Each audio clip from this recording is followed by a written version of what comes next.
रुक कर लेते हैं फटाफट खबरों का। सावन का महीना चल रहा है। सावन महीने का पहला पखवाड़ा अब पूरा होने की ओर है, तो वहीं मानसून भी दस्तक दे चुका है। बारिश के कारण नदियों का जलस्तर भी बढ़ने लगा है। पर्वतीय इलाकों में हो रही भारी बारिश का प्रभाव गंगा नदी के जलस्तर पर भी देखने को मिल रहा है।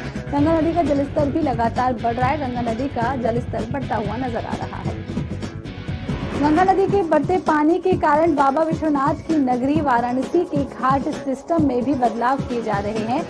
कुछ दिन पहले जहां घाट की सीढ़ियों पर बैठने वाले पंडित पुजारियों ने बढ़ते जलस्तर को देख अपने बस्ते ऊपर कर लिए थे, वहीं अब आध्यात्मिक महत्व वाले दशामेघ घाट की विश्व प्रसिद्ध गंगा आरती का स्थान भी बदल दिया गया है। गंगा के जलस्तर में हो रही वृद्धि को देखते हुए गंगा आरती का स्थान भी अब बदल दिया गया है। 26 जुलाई की शाम गंगा आरती का आयोजन उस स्थल में थोड़ा सा पीछे किया गया है जहां आम दिनों में आरती की जाती है। बिजनौर में 22 जुलाई को महिला की मौत का पुलिस ने खुलासा किया है। बता दें कि आरोपी महिला को मौत के घाट उतार कर महिला के शव को खेत में फेंककर फरार हो गया था, जिसे आज पुलिस ने गिरफ्तार कर लिया है। आगरा में हवाला कारोबारी के यहां 40 लाख की लूट हो गई। 7 बदमाशों ने दिया लूट की घटना को अंजाम। आरोपी पुलिस की गिरफ्त में भी आ गया है। आगोदर बदमाशों को संरक्षण देने वाले 5 लोगों को गिरफ्तार कर लिया गया है। लखीमपुर खीरी के पलिया थाना क्षेत्र में पुलिस को बड़ी कामयाबी मिली है। साइबर क्राइम के 5 अपराधियों को पुलिस ने गिरफ्तार कर लिया है। अपराधियों के पास से भारी मात्रा में ठगी के उपकरण भी बरामद किए गए हैं। संत कबीर नगर के बेलहर थाना क्षेत्र में खंबे पर चढ़कर लाइट बना रहे लाइनमैन की मौत हो गई। अचानक खंबे में बिजली आने से मौत हो गई। बिजली विभाग के लापरवाही से लाइनमैन की मौत हुई है। कानपुर देहात में नशे में धुत होकर पुलिस ने सरकारी गाड़ी से बाजार जा रही महिला को रौंद दिया है। महिला का कहना है कि एक पुलिसकर्मी वहां खड़ा रहा और उसने एम्बुलेंस को बुलाकर महिला को बैठा दिया और एम्बुलेंस चालक से कहा कि इसे किसी भी तरह अस्पताल में भर्ती करा दें। उत्तरकाशी में बारिश के बाद गंगोत्री राजमार्ग बंद कर दिया गया है। गंगोत्री राजमार्ग के पास पहाड़ी से भारी मलबा और पत्थर के टुकड़े गिरने से राजमार्ग को अगले आदेश तक के लिए बंद कर दिया गया है। राजमार्ग बंद होने की वजह से दोनों तरफ सैकड़ों कावड़ यात्री और कई वाहन चालक फंसे हुए हैं। गंगोत्री राजमार्ग दोपहर बाद खुलने की संभावना भी है। अभी मलबा और बोल्डर हटाने का कार्य किया जा रहा है। रुड़की डाक कावड़ को लेकर एक तरफ जहां भारी उत्साह देखने को मिल रहा है, वहीं रुड़की मंगलौर हाईवे पर अलग अलग सड़क हादसों में 2 कांवड़ियों की मौत हो गई, जबकि एक शिव भक्त गंभीर रूप से घायल हो गया।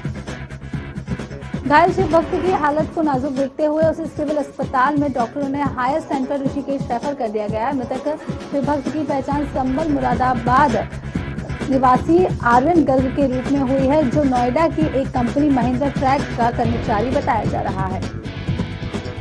विपक्षी दल कांग्रेस की प्रवक्ता गरिमा दसौनी का आरोप है कि एक व्यक्ति रिटायर होने के बाद भी दोबारा से नौकरी पर रखा गया है। वहीं जिस पत्र में माध्यम से दोबारा ज्वाइनिंग दी गई है, उसमें जिक्र है कि इस अनुभव का व्यक्ति विभाग के पास मौजूद नहीं है। स्वास्थ्य विभाग में एक रिटायर हो चुके अधिकारी को दोबारा से ज्वाइनिंग दी गई है, वो भी तब जब अधिकारी के सेवानिवृत्त होने की प्रक्रिया भी पूरी हो चुकी है। साथ ही ये व्यक्ति विभाग के कर्मचारियों को ट्रेनिंग देने का काम करेगा।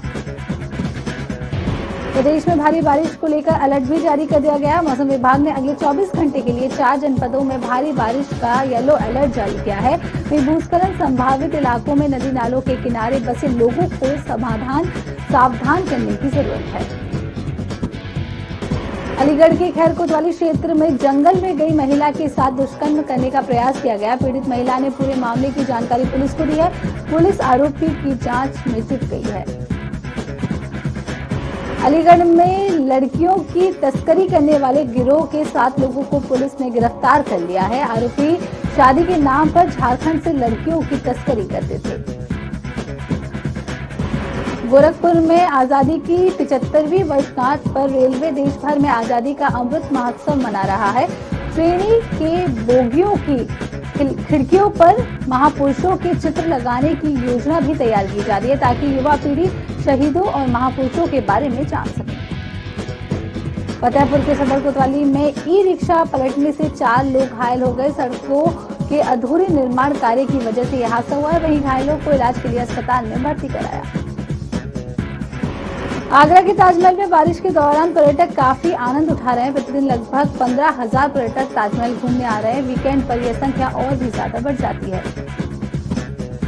गोंडा के थाना कोतवाली क्षेत्र में पुलिस और बदमाशों के बीच मुठभेड़ हो गई। मुठभेड़ के दौरान एक आरोपी को गिरफ्तार भी कर लिया गया है। आरोपी के पास से पुलिस ने एक बाइक, एक तमंचा, एक अदद और 2 खोखा कारतूस भी बरामद किया है।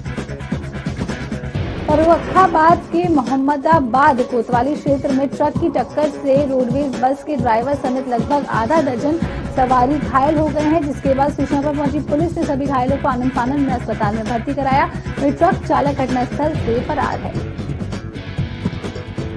फतेहपुर के ललौली थाना क्षेत्र में आकाशीय बिजली गिरने से किसान की मौत हो गई, जिसके बाद सूचना पर पहुंची पुलिस ने शव को कब्जे में लेकर पोस्टमार्टम के लिए भेज दिया। वहीं घटना की सूचना पर पहुंची राजस्व विभाग की टीम हर संभव मदद देने का भरोसा दिला रही है। बाराबंकी में रास्ते में जा रहे व्यापारी को रोककर युवक ने 16,000 छीनकर भागने का प्रयास किया, लेकिन वहां मौजूद लोगों ने दौड़कर आरोपी युवक को पकड़कर खूब पीटा और पुलिस के हवाले कर दिया। अलीगढ़ में दहेज लोभियों ने दहेज में 5 लाख रुपए और कार की डिमांड रखी है। लड़की पक्ष ने दहेज लोभियों को बंधक बनाकर पुलिस के पास सौंप दिया। पुलिस ने लड़के पक्ष के कुछ लोगों को हिरासत में लिया है। साथ ही पुलिस अग्रिम कार्रवाई में जुटी हुई है। फिलहाल घटना को लेकर अधिकारी बचते हुए नजर आ रहे हैं। कासगंज में रिश्वत लेते हुए कानूनगो का वीडियो सोशल मीडिया पर तेजी से वायरल हो रहा है। नामांतरण वही में पीड़ित का नाम दर्ज करने को लेकर कानूनगो ने 2,000 रुपए की रिश्वत मांगी थी। कासगंज में तेज रफ्तार कैंटर ने बाइक सवारों को टक्कर मार दी। हादसे में बाइक सवार की मौके पर मौत हो गई। वहीं दूसरा युवक गंभीर बताया जा रहा है, जिसके बाद सूचना पर पहुंची पुलिस ने शव को कब्जे में लेकर पोस्टमार्टम के लिए भेजा और मामले की जांच की। मुजफ्फरनगर के थाना छपार क्षेत्र में एक कांवड़िया की मौत हो गई है। ओवरटेक कांवड़ियों से आगे निकलने को लेकर मारपीट में कई कांवड़िये घायल भी हो गए हैं। सूचना पर पहुंची पुलिस ने 5 आरोपियों को गिरफ्तार कर लिया है और शव को कब्जे में लेकर पोस्टमार्टम के लिए भेजा। एटा के मारहरा थाना क्षेत्र में मासूम बच्चे को गलत दवा देने की शिकायत करने पर डॉक्टर ने मासूम के पिता को पीट दिया, जिसके बाद परिजनों ने जमकर हंगामा किया। आगरा के सामुदायिक स्वास्थ्य केंद्र में अंधेरे में गर्भवती महिलाओं को ड्रिप लगाई जा रही है। गर्मी में बेहाल गर्भवती महिलाएं हाथ में कागज का गत्ता लेकर हवा कर रही है, जिसका वीडियो भी सोशल मीडिया पर तेजी से वायरल हो रहा है। क्योंकि सीएम के सख्त रवैये के बाद भी स्वास्थ्य महकमा नहीं सुधर रहा है।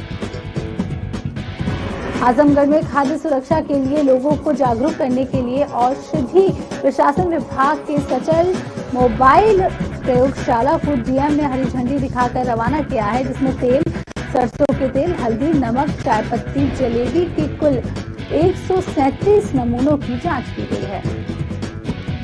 मथुरा के जिला अस्पताल में अपनी मांगों को लेकर फार्मासिस्ट डॉक्टर धरने पर बैठ गए हैं। उनकी ओर से स्थानांतरण नीति के खिलाफ 2 घंटे का कार्य बहिष्कार भी किया गया है। स्थानांतरण नीति के खिलाफ जाकर अनियमित स्थानांतरण किए जाने के चलते फार्मासिस्ट ने चिकित्सालय की स्वास्थ्य सेवाओं का बहिष्कार किया। आजादी की 75वीं वर्षगांठ पर रेलवे देश भर में आजादी का अमृत महोत्सव मना रहा है। इसी क्रम में पूर्वोत्तर रेलवे ने 2 ट्रेनों की वातानुकूलित बोगियों में खिड़कियों पर महापुरुषों के चित्र लगाने की योजना तैयार की है, ताकि युवा पीढ़ी शहीदों और महापुरुषों के बारे में जान सके। गोरखपुर कोचिंग डिपो में महापुरुषों के चित्र लगाना शुरू भी कर दिया गया है। गोरखपुर धाम एक्सप्रेसवे में 3 रेक हैं। अभी एक रेक में सभी ऐसे कोट चित्र लगा दिए गए हैं। दरअसल चौरी चौरा एक्सप्रेसवे की रेक गोरखधाम में भी लगती है। पूर्वोत्तर रेलवे के मुख्य जनसंपर्क अधिकारी पंकज कुमार सिंह ने बताया कि पूर्वोत्तर रेलवे में भी आजादी का अमृत महोत्सव मनाया जा रहा है। इसी क्रम में 2 ट्रेनों के कोच की खिड़कियों पर महापुरुषों के और शहीदों के चित्र लगाए गए हैं। बरेली में पंजाब प्रांत के जालंधर में तैनात सेना के एक जवान का छत से नीचे गिरने से मौत हो गई, जिसके बाद जवान के शव को गांव ले जाया गया। गनीमत रही कि माहौल में पूरे सैन्य सम्मान के साथ जवान को अंतिम विदाई दी गई। संभल के चंदौसी गौशाला रोड पर विवाहिता की संदिग्ध परिस्थितियों में मौत हो गई है। परिजनों ने ससुराल पक्ष पर गला घोंटकर हत्या करने का आरोप भी लगाया है, जिसके बाद सूचना पर पहुंची पुलिस ने शव को कब्जे में लेकर पोस्टमार्टम के लिए भेजा और मामले की तफ्तीश शुरू की। अलीगढ़ में मुस्लिम विश्वविद्यालय में सेंट्रल यूनिवर्सिटियों के फंड कटौती को लेकर एएमयू के छात्रों ने कैंपस में जोरदार प्रदर्शन किया और जमकर नारेबाजी करते हुए फंडिंग कराने की मांग की। फर्रुखाबाद के निनौआ स्थित काशीराम महाविद्यालय में परीक्षा के बाद 2 गुटों में जमकर मारपीट हो गई, जिसके बाद सूचना पर पहुंची पुलिस ने 4 छात्रों को गिरफ्तार कर पूछताछ कर रही है। गोंडा के कोतवाली नगर में प्रसूता की मौत होने पर स्टार हॉस्पिटल को सील कर दिया गया है। स्वास्थ्य विभाग की टीम ने कार्रवाई करते हुए हॉस्पिटल को सील करने के साथ डॉक्टर की प्रैक्टिस पर भी रोक लगा दी है। भदोही के सुरियावा थाना क्षेत्र में बैंक से पैसे निकालकर आ रहे युवक से 2 बाइक सवार बदमाशों ने गोली मारकर पैसे लूट लिए, जिसके बाद युवक को अस्पताल में भर्ती कराया गया। पीड़ित के मुताबिक बैग में 1.5 लाख से ज्यादा की रकम थी।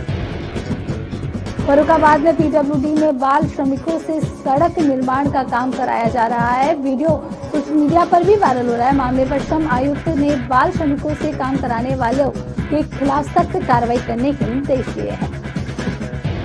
मथुरा के औरंगाबाद क्षेत्र में गौवंश काटने की सूचना पर गौ रक्षक दल को मिली है, जिसके बाद रक्षक दल के कार्यकर्ताओं ने मोहल्ले के घरों में तलाशी भी की है, जिसका मुस्लिम समुदाय के लोगों ने विरोध किया है। वहीं घटना की सूचना पर पहुंची पुलिस ने दोनों पक्षों के बीच बचाव का मामला शांत कराया।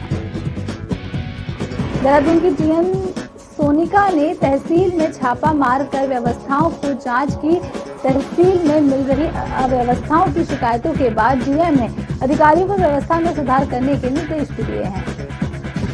नोएडा के दोनों मेट्रो अस्पतालों पर इनकम टैक्स विभाग ने छापेमार कार्रवाई की है। टैक्स चोरी और कैश ट्रांजैक्शन मामले को लेकर इनकम टैक्स विभाग ने ये कार्रवाई की है।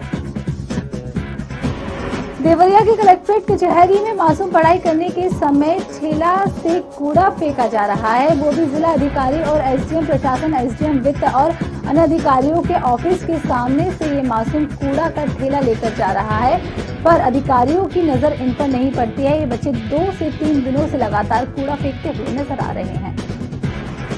आगरा के सदर थाना क्षेत्र में नैनाना व्यापारी के यहाँ लाखों की चोरी हो गई। घर में 2 लाख रुपए सहित 9 तोले सोने के आभूषण और 2 किलो चांदी के आभूषण लेकर चोर फरार हो गए हैं। व्यापारी ने थाने में एफआईआर दर्ज कराई है। नोएडा के थाना सेक्टर में तेज रफ्तार कार अनियंत्रित होकर पलट गई। हादसे में एक युवक की मौत हो गई। वहीं सूचना पर पहुंची पुलिस ने शव को कब्जे में लेकर पोस्टमार्टम के लिए भेजा। फतेहपुर में हथगांव थाना क्षेत्र में जमीनी विवाद को लेकर कोटेदार को घेराव दबंगों ने गोली मारी। गोली लगने से कोटेदार गंभीर रूप से घायल हो गया। सूचना पर पहुंची पुलिस ने घायल को अस्पताल में भेजा और आरोपी की तलाश में जुट गई है। चलिए रुक करते लखनऊ का, जहां से इस वक्त की बड़ी खबर सामने आ रही है। आपको बता दें कि लखनऊ में 2 नाबालिग समेत एक ही परिवार के 3 सदस्यों ने खाया जहर। तीनों को इलाज के लिए पहुंचाया गया अस्पताल। आलाधिकारी के साथ क्षेत्रीय पुलिस मौके पर मौजूद। जहर खाने के कारणों का पता लगाने में जुटी है पुलिस। इस वक्त की बड़ी खबर लखनऊ से आ रही है, जहां लखनऊ में 2 नाबालिग समेत एक ही परिवार के 3 सदस्यों ने जहर खा लिया है। तीनों को इलाज के लिए अस्पताल भी पहुंचा दिया गया है।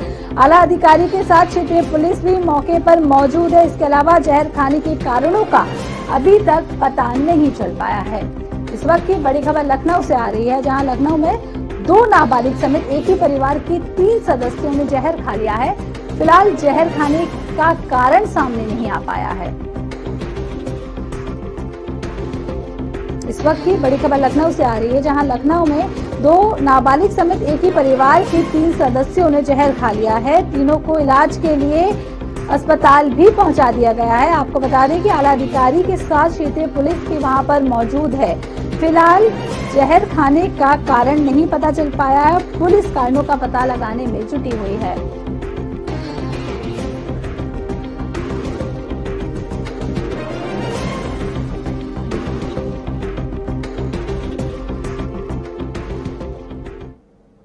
समाजवादी पार्टी के अध्यक्ष अखिलेश यादव ने 2022 यूपी विधानसभा में चुनाव में जो गठबंधन का गुलदस्ता बनाया था, अब वो बिखर गया है। लेकिन सवाल ये है कि अखिलेश के साथ कोई भी गठबंधन टिकता क्यों नहीं है, क्योंकि अखिलेश यादव ने जब भी जिसके साथ गठबंधन किया है, सबसे उनका रिश्ता चुनाव के कुछ दिन बाद ही टूटता हुआ देखा गया है, क्योंकि भाजपा को छोड़कर अखिलेश हर दल के साथ यूपी में हाथ मिला चुके हैं।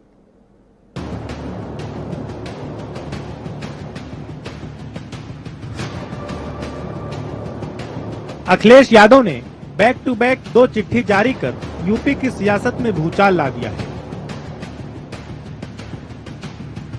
लेकिन बड़ा सवाल यह है कि अखिलेश यादव के साथ किसी का गठबंधन क्यों नहीं टिक पाता। अखिलेश ने 2017 में यूपी के विधानसभा चुनाव के वक्त कांग्रेस से हाथ मिलाया। तब यूपी में 2 लड़कों वाला नारा दिया था। लेकिन जैसे ही चुनाव के नतीजे आए, कांग्रेस और सपा का गठबंधन टूट गया।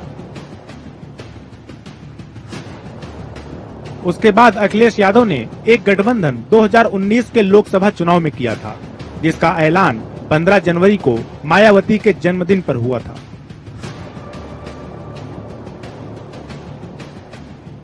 तब करीब 25 साल पुरानी नफरत की दीवार एक झटके में ढह गई थी। बड़े बड़े जानकारों ने इसे अखिलेश का मास्टर स्ट्रोक बताया था। लेकिन इस गठबंधन के सहारे बसपा तो 0 से 10 पर पहुंच गई, लेकिन सपा की साइकिल 5 के ही फेर में फंस गई। और इस गठबंधन का भी वही हाल हुआ जो 2017 में कांग्रेस के साथ गठबंधन का हुआ था। उसके बाद बारी आई 2022 यूपी विधानसभा चुनाव की। इस बार अखिलेश यादव ने किसी बड़े दल के बजाय छोटे छोटे दलों के साथ हाथ मिलाया और उसे नाम दिया गुलदस्ते का। इस गठबंधन में सुभाषपा, महान दल, रालोद, जनवादी पार्टी और कृष्णा पटेल की अपना दल केमरावादी के साथ चाचा शिवपाल भी शामिल थे। लेकिन इस बार भी वही हुआ जो 2017 और 2019 में हुआ था। अखिलेश यादव ने जिन पार्टियों के साथ हाथ मिलाया, उनमें अब सिर्फ जयंत चौधरी की पार्टी और अपना दल के ही बचा है। बाकी सब अलग हो चुके हैं। सवाल इस बात का है कि क्या अखिलेश यादव जयंत के साथ मिलकर 2024 की जंग लड़ेंगे या फिर जयंत भी मौका देखकर अलग हो जाएंगे। मतलब साफ है, अखिलेश यादव के सामने चुनौतियों का अंबार है, क्योंकि समाजवादी पार्टी अपने रामपुर और आजमगढ़ के किलों को भी गंवा चुकी है और अब सपा लोकसभा में सबसे बुरे दौर में खड़ी है। जब से अखिलेश यादव ने सपा की कमान संभाली है, वो हर बाजी हारे हैं। ब्यूरो रिपोर्ट, जनता टीवी। फिलहाल इस बुलेटिन में इतना ही। देखते रहिए जनता टीवी। नमस्कार।